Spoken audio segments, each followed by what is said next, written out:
The Cowboys get a 2-touchdown win on Sunday against the Carolina Panthers. I'll tell you how they did it in today's Locked On Cowboys podcast.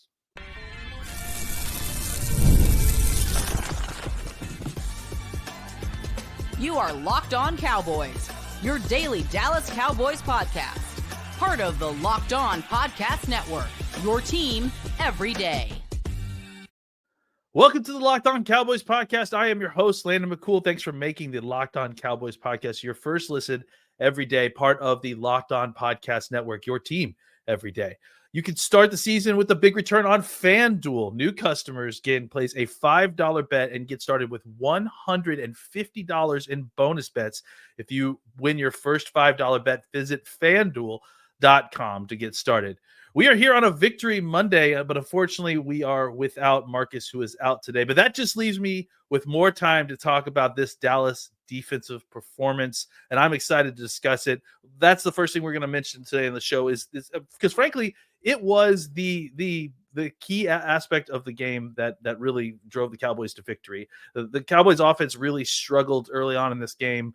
And kind of took a little while to get going. We'll talk about that in the second segment, but let's talk about the defense, which came out of the gate firing. Now, Carolina was able to kind of generate a long drive on the first drive of the game. I think it was 13 plays, and they were able to kind of drive the ball into the Cowboys' territory, but the Cowboys got the first of their 4 turnovers in the day in a fumble recovery caused by Bryce Young's scramble. Leafu was able to punch it out, and Nealon was able to recover.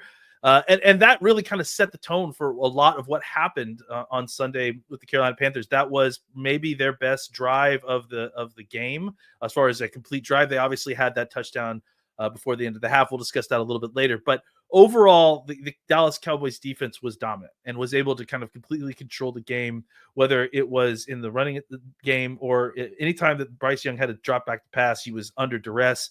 Obviously, we talked about the fumble he had on that drive, but he had another fumble later on in the game, and then 2 more interceptions. All of that was created due to a lot of pressure in his face and a lot of blitzing and winning one-on-one situations and then just creating havoc in the backfield. And to his credit, he was able to, create some things. There was that one play where he was able to break out of the pocket and get the ball downfield to Leggett, but unfortunately, not unfortunately for us, but unfortunately for him, Leggett was out of bounds. I do think that overall the Cowboys defense did exactly what we had hoped they would do and did all of that without overshown, which was, I think, incredibly impressive. We mentioned the turnovers. They had 4 of them, 2 fumble recoveries by Golston and Nealon, 2 interceptions. One was created by Jordan Lewis on a deflection that ended up going into Kendrick's hands.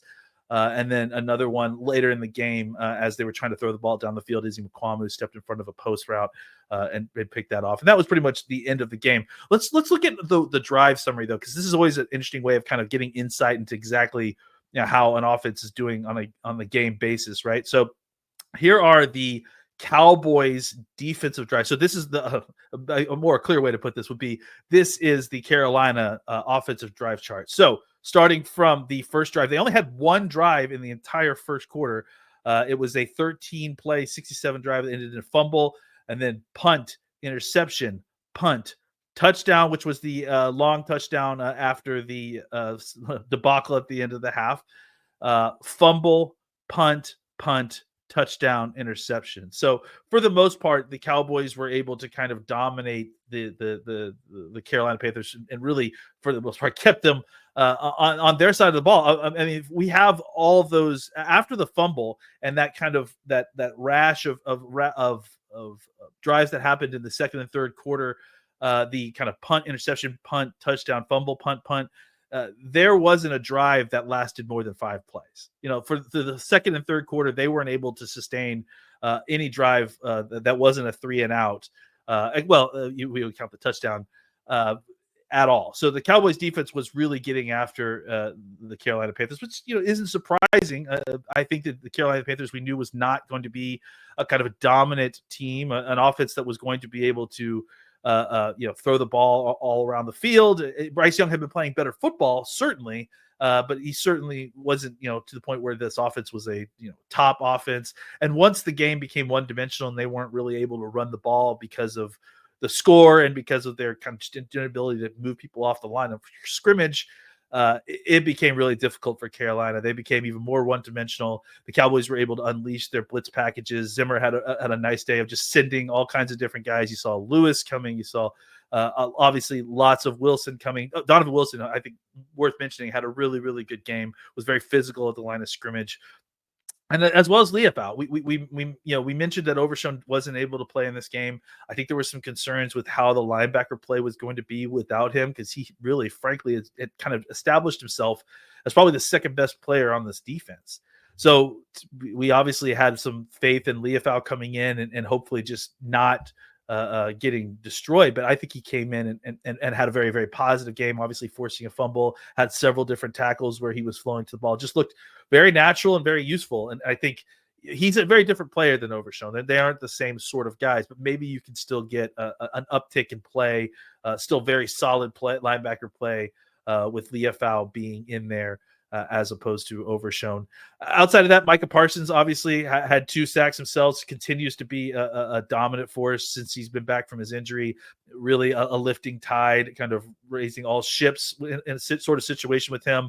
Odigizua obviously also had a sack and had several other plays in the game, in the run game, that were very positive. We're starting to still see more positive snaps out of Carl Lawson. I think he's playing at an appropriate number of snaps now, and I think it's showing some positive benefits. He had another sack. And I think, we can't go through this game without mentioning Jordan Lewis, who I think really, had a tougher assignment. He had Thielen for most of the game, who is one of the, more savvy wide receivers in the NFL, knows how to get open, knows how to create separation. And I think for the most part, Lewis did a good job of keeping him in check. We need to check in with him a little bit later. We'll talk about injuries, but he did end up leaving the game. Lewis did end up leaving the game with a elbow injury. So we're gonna need to check in with that, see exactly how serious that is, but hopefully nothing too crazy. Overall, you have to be satisfied or happy with where the defense played. I think it's another week where you are happy with the way it was coordinated, with the game planning on both on the defensive side. Again, we didn't have Treyvon Diggs this week, so down another cornerback again. But this is kind of a familiar routine for the Cowboys, right? They played Orowanki, they played Booth out there. I think Booth was definitely getting picked on when he got out there, and they were definitely trying to find him and create completions off of him once he was in the game. But overall, you have to be happy with the way the defense played. They ended up having to sub in some guys at different places due to injuries, and they didn't really lose a beat. You saw Mukwamu come in and play really good at safety, played really well at nickel as well. So I do think that there is some positive things to discuss on the defense, frankly, across the board. Mozzie Smith had another fine game. Obviously, Marshawn Nealon coming back and starting to look good. He had the fumble recovery. So lots of young players kind of getting into the swing of things, advancing their games as the season goes on. And then obviously some older players who are still showing that they belong and they still have some things to contribute to this team. Overall, just a dominant performance. The Dallas defense was the reason the Cowboys won this game. Obviously, creating all the turnovers, just not letting Carolina go anywhere or do anything with the ball, and essentially 3 and outing them for the entire second and third quarter. That pretty much will get you where you need to go on a defensive side. Now, they did have to hold their end of the bargain up a little bit longer because the offense was definitely taking its time to try to get into the swing of things a little bit. So we definitely need to talk about the offense, and we will discuss them next. Today's show is sponsored by BetterHelp. How do you stay cozy during the winter months? Do you wrap up in a warm blanket? Do you get with loved ones with a mug of hot chocolate and watch classic holiday movies? I know that that's what we do. But sometimes that isn't quite enough to kind of get away the holiday blues. Sometimes being around family itself can be stressful, and you just feel like you need to talk to somebody or just get things off your chest. And if you benefit from therapy, you know that it's one of those things that you want other people to try too. You feel lighter, you feel happier when you're able to share things and share your problems and just take the weight off of it. And again, the holidays is really a time when this is a big issue. Everyone is supposed to be happy, and sometimes we feel a little down because it's just that time of year, the weather, the certain particulars of our lives, dealing with family, all of that can be very stressful. And if you're thinking about starting therapy, give BetterHelp a try. It's entirely online, designed to be convenient, flexible, and suited to your schedule. You just fill out a brief questionnaire to get matched with a licensed therapist and switch therapists at any time for no additional call. Find comfort this December with BetterHelp. Visit betterhelp.com/lockedon today to get 10% off your first month. That's BetterHelp, HELP.com/lockedon. Today's episode is also brought to you by the college football playoffs. It's that time of year, guys. The college football playoff is back. And with the newly expanded 12-team format, it's guaranteed to be bigger and better than ever, bringing you all the hard-hitting and high-flying excitement that you love. TNT's sports coverage of the college football playoff begins December 21st, starting with the college football playoff kickoff show presented by AT&T at 11 a.m. Eastern. Leading into our first matchup, the Southern Methodist University Mustangs battling the Penn State Nittany Lions at noon. This is, guys, this is a Marcus versus Landon matchup right here. This is right in his hood, and SMU is right by where I grew up. This is very personal for us, so make sure you're checking that out. And then after that game, the Clemson Tigers look to upset the Texas Longhorns in a showdown at 4 p.m. Eastern. Don't miss a moment of the action. Watch the college football playoff presented by Allstate live on TNT, True TV, TBS, and Max. Welcome back to the Locked On Cowboys podcast. Every dayers, make sure you check us out tomorrow. We are going to be breaking down the All-22 tape of this game. Hopefully, we'll have Marcus back. We don't know yet. I'm hoping for it because I miss him, guys. It's tough doing this, and I love being able to talk to him about these games all the time. So I'm hoping that he's back and we get to break down that tape together. But right now we have to talk about the Cowboys offense, which had another kind of shaky start, was buoyed by the defense that allowed them some opportunities. But, look, they started out the game. They were, penalties got in the way. They started out with 2 punts. I think the key thing here is, once they decided and kind of fully started committing and leaning into the run, they really started to have a day. And I think this was another banner day for Rico Dowdle in this run game. Rico ended up with 149 yards on 25 carries. That's just over 6 yards per carry, and has been one of the best running backs in football since he's taken over the lion's share of the carries. I just feel like that the Cowboys have found some stability in this run game. I mean, I think you could say that just based on the results, but even beyond that, like, they were shuffling offensive linemen in and out of this game. They've already been shuffling offensive linemen in and out of the lineup all season. And the fact that they've been able to kind of maintain the run game success they've had the last 3 games, I think really shows you that the Cowboys have something here and that this may be something that they can kind of roll into next year with the success and something to build on. And I think this is what we've been hoping for as Cowboys fans who are watching what has amounted to a lost season is what can we take away from these games that can be rolled into the 2025 season. And I think that we've talked about over and over again, this Rico Dowdle run game is one of those things. And again, I do think that we shouldn't just give Rico the credit. I think the offensive line for considering all who was in there and how they were having to shuffle in and out. I mean, you were starting TJ Bass at right guard. He gets injured. You have to throw in Dakota Shipley. You have to throw in Matt Willetsko playing left guard at certain points. And you didn't lose a beat. And the fact that you were able to run the ball so efficiently throughout the game, I think it really shows you that the Cowboys have not only committed to it, but they are finding success. They're finding synchronization. There is a common goal with the offensive linemen and the running backs. They understand they're seeing things the same way, which I think is helping. And I think on top of that, Rico is playing incredible football. There was a couple of different runs yesterday where he was just able to set up defenders in the hole, like with the blockers, and then get past guys, stop his feet, break a tackle in the hole, and just 10-yard, 8-yard, 12-yard carries. Like, he was just able to not break out the huge, gigantic runs. We still haven't seen like a 40-yard run, but what we've seen is a lot of these kind of chunkier 10, 8, 12, 6-yard runs that are, really enormous for kind of keeping and maintaining the drives down, throughout the game. We talked about the punt, but after that, from the second quarter on, these were the drive results: touchdown, field goal, the fumble that we obviously need to talk about, a missed field goal, touchdown, field goal, end of game. So the Cowboys were able to, mostly control the game, mostly control the clock, move the ball a lot more at will than it seems like they have been at certain points, especially once they were able to kind of get over that first part of the game.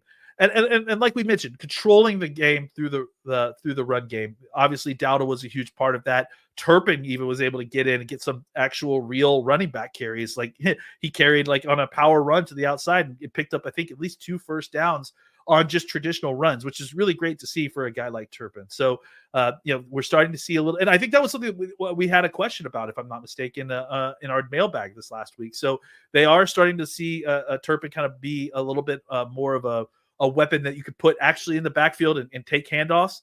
And I think that that's something that we should kind of keep an eye on, because I think that could be a really cool sort of way to get him, maybe 2 or 3 touches like they did in this game.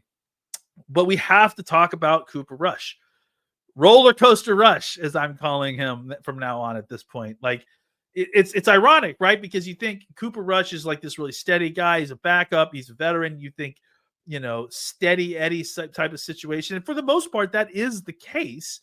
But you still have a very serious fumbling issue with Cooper Rush. He had 2 more this week. He's had at least 2 more in the last 3 weeks. And he only lost one of these fumbles, but still it resulted in the Cowboys were about to go up, 17-0. They were up 10-0 at the close to the end of the half. And as they were driving in to put themselves up 17-0, that's when Cooper Rush had the fumble. And on the very next play, Carolina was able to get an 83-yard long touchdown. So I do think that it's, it's something to keep an eye on. I mean, and it doesn't seem to be a shotgun snap issue. I mean, it seems like he's fumbled the ball on under center while he's just carrying it, attempting handoffs. There doesn't seem to be like a rhyme or reason or specific issue that he's having with, snap exchange or anything. It just seems like he's dropping the ball while he's operating with it. And you really, obviously, like when you're dealing with a backup quarterback, you can't afford to have turnovers. You can against a team like Carolina because you're a better football team than they are. But if you're going to be playing, this week they played Tampa, who is a better football team than the Cowboys are as they're currently constructed. And if they turn the ball over like this against Tampa, they're not going to have as much of a chance to win because Tampa's going to take advantage of it in a way that Carolina did take advantage of it, but overall, they will be able to take advantage of those sort of situations much better than Carolina did. And if you're going to win those kind of games, you have to be able to play cleaner football. And I understand that Cooper's the backup quarterback, but he's still a veteran. He's still supposed to be the part of the reason you're not losing games. He should be safe with the ball, if anything, too safe with the ball. That's the issue with the backup quarterback, is that he's almost playing too safe. But if you're playing too safe, you also shouldn't be fumbling the ball at the rate that Cooper Rush is fumbling it. Just really, that's kind of the only disappointing part. He also had 3 touchdowns. Let's not overlook that. But I do think that if the Cowboys are going to win any games against some better opponents, then they'll face some better opponents coming up these next few weeks. They are going to need their quarterback to possess the ball a little bit better. I do want to mention one more thing. The young offensive line played incredibly. They only had 1 sack allowed, I think 211 total rushing yards. And again, the starting offensive line for this game was Adoga, Tyler Smith, Hoffman, Bass, and Steele. Guyton ended up coming in and playing most of the game because Adoga got hurt. Adoga did come back in and play some guard at certain points. Dakota Shipley played. They even had Matt Waletzko out there playing left guard at certain points, I think just to give Tyler Smith a breather. So the Cowboys offensive line was able to, do what they did, despite the fact that they were shuffling in guys, like I said, all throughout the week and then all throughout the game. Kudos to the Cowboys offensive line, the Cowboys offensive line coaching for being able to kind of maintain that level of utility and being able to produce despite having to shuffle in a bunch of young guys, some of whom haven't played a ton. So kudos to the Cowboys offensive line and to the Cowboys coaching staff for being able to kind of figure that out and get them to a spot where they were able to still produce at a high level. So coming back after this, we're going to talk about, what's next. There's some injury stuff to update you guys on that was very interesting. Has some potential effects on the rest of the season and maybe even beyond. So we'll get into that and more coming up next. This episode is brought to you by FanDuel. Get ready to tackle the NFL action with FanDuel, America's #1 sportsbook. Because right now, new customers can bet $5 to get $150 in bonus bets if you win. The FanDuel Sportsbook app gives you everything you need in place to place live bets in the NFL all in one place. So when you get a hunch in the middle of a game, you can check out the latest stats, view live play-by-play, and so much more on the same page where you place your bets. Did you guys know that the Cowboys are 3.5-point underdogs to the Bucs? I understand, that they're playing at home, but it still feels like the Cowboys should maybe be a little bit, maybe a little bit bigger dogs. Tampa Bay's been playing good football. I love the Cowboys, but if you're feeling a little bit spicy about this and you want to kind of hedge your bet if the Cowboys lose, maybe pick the Bucs to take the points, and then you won't feel so bad if the Cowboys lose. That's a Marcus Mosher move if I've ever heard one. I'll say that. So just make sure that you visit FanDuel.com to join today. You'll get started with $150 in bonus bets if you win your first $5 bet. That's FanDuel.com. Never waste a hunch and make every moment more with FanDuel, an official sportsbook partner of the NFL. Welcome back to the Locked On Cowboys podcast, and let's talk about some of the sadder parts of the game, obviously, the injuries. Now, there wasn't a ton of in-game injuries, at least that were worth mentioning. We talked about Lewis and his elbow. He apparently had it in a wrap. We should hopefully know a little bit more about that sooner than later, about how serious that is. TJ Bass left the game with a thigh injury, and he wasn't able to return. So it'll be interesting to see where that is, because obviously the Cowboys offensive line is getting a little bit thin at this point. And Tyler Guyton actually came in and finished most of the game after, like we mentioned, it was Chuma Edoga who started at left tackle, mostly because Guyton is still kind of dealing with several different issues. But he was able to come in because Edoga got hurt. I can't remember exactly what it was with Edoga. I think it was his leg. And I thought that Guyton came in and played really, really well, considering he was injured, considering it was kind of an on and off week for him in practice all week. For him to kind of come in and play the way he did, I thought was really spectacular. It's all relative, right? We're trying to see improvement here, and one of the things that we're trying to see improvement in, especially with our young offensive linemen, is their ability to kind of gut out injuries, gut out pain and not injuries. You can't play through an injury; you can play through being hurt, and I think that's ultimately Guyton straddling the line of playing between playing injured and playing hurt. I think he's a little bit of both, to be honest, and that's why they weren't so ready to just start him as or roll him out there as the starter immediately, is because he is still dealing with kind of lingering stuff. And speaking of folks that have been dealing with lingering stuff, the kind of big injury news that actually happened before the game. It was the kind of announcement that Treyvon Diggs has been put on IR. He's going to have season-ending surgery, and there's just been a lot of kind of weird stuff around it. We did get a tweet from Todd Archer, who said, as Jay Glazer reported, so it's obviously Jay Glazer reported originally, Treyvon Diggs will have season-ending surgery on his left knee, according to a source. The repair for the torn ACL suffered last year is intact, but this is a different issue. And Jeremy Fowler from ESPN has added, sources say he's dealing with a knee cartilage issue. He experienced swelling in recent weeks, which led to more evaluation and decision to shut it down and get surgery. So, I mean, again, not a doctor. I'm just reading between the lines and what we've seen these kind of things before.